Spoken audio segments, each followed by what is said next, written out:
Mesdames, Messieurs, je vais vous parler des présidentielles 2017 en France. Il suffira seulement de 8% des suffrages exprimés pour vous, pour devenir le prochain président de la République française. Oui, incroyable mais vrai. Pour simplement 8% de suffrages exprimés, on peut devenir le président de la République. Bon, du point de vue moral et politique, on peut dire que celui qui a recueilli 8% de voix, s'il était... Voilà, donc on peut dire non, c'est un candidat malheureux. Non, non, c'est un candidat heureux. Parce que Sassou Nguesso au Congo-Brazzaville, il n'a eu que 8% de suffrages exprimés. Et sa cour constitutionnelle, d'abord, la CENI, c'est-à-dire le fichier électoral, tout ce qui gère le fichier électoral, autres, et plus la cour constitutionnelle, on dit non, il a eu 60%, alors qu'il a eu 8% de voix. Donc, quelle chance pour lui. Les autres qui étaient des candidats heureux, qui ont eu entre 20 et 30% des suffrages exprimés, ils deviennent des candidats malheureux. Donc, Sassou Nguesso devient le candidat heureux.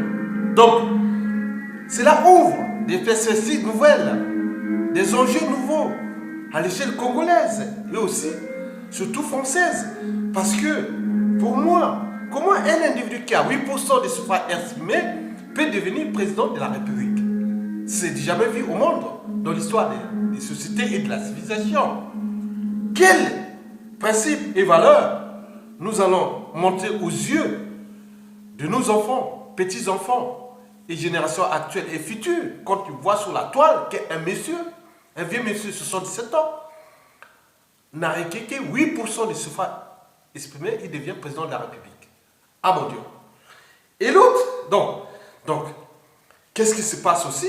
On se demande quelle mentalité, habitude et comportement, et surtout valeurs immorales que nous sommes en train de diffuser à l'échelle planétaire. Oui, l'information de tout ce qui se passe au Congo aujourd'hui, j'ai rencontré des petits enfants noirs, blancs, jaunes, nanana. Et qu'est-ce qui se passe dans votre pays? Il y a un monsieur, ils sont français, hein? D'autres européens, américains, autres. Mais on se dit, oui, où est-ce qu'on va ce monde? Donc, moi je te dis, notre gars là qu'on avait rencontré à Nantes, quand on a fait les bords de la Loire, entre Nantes et Orléans. Tu te rappelles quand on est parti de Loire, Angers, et les châteaux de Chambord, d'Ambroise, je sais pas quoi, le truc là qu'on a vu là, oui, c'était d'Ambroise, je sais pas quoi là, voilà. Et on arrivera à Blois et tout ça, ces trucs là. Donc il faut trouver ces mecs là. Il sait bien parler, hein. Donc je suis sûr et certain, il faut les chercher. J'avais les trucs là que je vais chercher, attends. Je vais chercher là où j'ai trouvé Attendez, je vais chercher là où j'ai trouvé son adresse. Oui. Ah oui. Voilà. C'est ça son adresse. Il faut que je cherche à l'appeler parce que c'est un bon parleur. Demain, il sera le président de la France. Parce que lui, il peut même négocier. Hein. Par exemple, s'il arrive à 6% ou 7% de voix, il peut sortir voir où se trouvent les problèmes. Si c'est des Corses, ou des Basques, ou des Bretons, ou des Alsaciens qui sont un peu l'esprit, un peu, vous voyez, en France, depuis la nuit des temps. Donc, il peut bombarder la Corse, les Pays Basques, même la Bretagne et autres, pour devenir président après. La communauté internationale va le suivre de toute façon. La France observe. Donc, nous, le prochain président de la France aura 8% de voix. Retenez bien. Ça ne sert à rien. Hollande, on m'a dit que vous avez aujourd'hui peut-être moins de 15% de voix. Non, donc vous êtes le prochain président de la France. Il n'y a pas de problème. Vous pouvez faire encore mieux. Même à 6%, vous pouvez gagner parce qu'il suffit de bombarder les régions où les gens sont, voilà, où on prisonnait tous les gars de la droite là, des Verts écologie, des fonds de gauche, des fonds nationaux, et tous les emprisonnent tout le temps. Tu les emprisonnes, après vous êtes président de la France. Hein, Hollande. Donc le prochain président de la France sera encore Hollande. C'est sûr et certain. Parce que dès qu'il aura peut-être 8% de voix, il suffirait seulement d'emprisonner, de mettre Marine Le Pen à résidence surveillée, les candidats de la droite qui sera soit Sarkozy, Alain Juppé, Bruno Le Maire, François Fillon, Bertrand, Morano, et tous les autres, voilà, ou même de front de gauche comme Jean-Luc Mélenchon, je veux des mettre en prison. Il n'y a rien à faire. On n'est plus dans un monde de la moralité.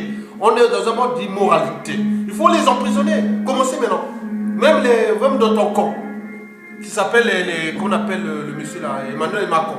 Il faut l'emprisonner. Tout. Il n'y a plus de société. Il n'y a plus de droits.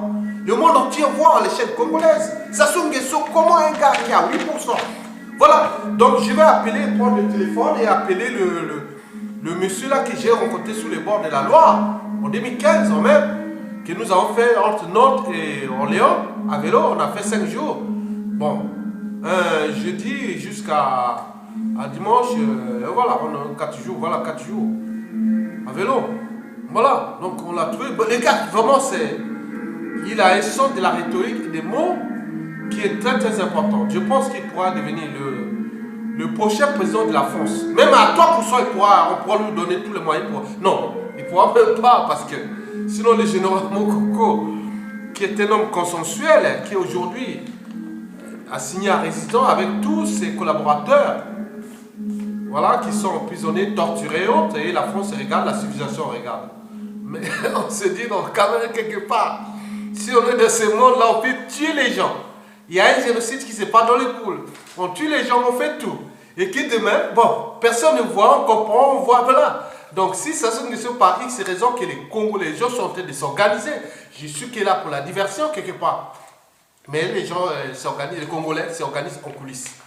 Et s'ils tombent, donc personne ne dira que, on peut brutaliser tous les gars de l'eurocratie, personne ne dira qu'il n'était pas au courant, parce que c'est ce qu'il est en train de faire. Ne fais jamais du mal à l'autre si tu ne veux pas qu'on le fasse à vous-même, de la même méthode et de la même manière. C'est un cas de conscience. Je vous remercie.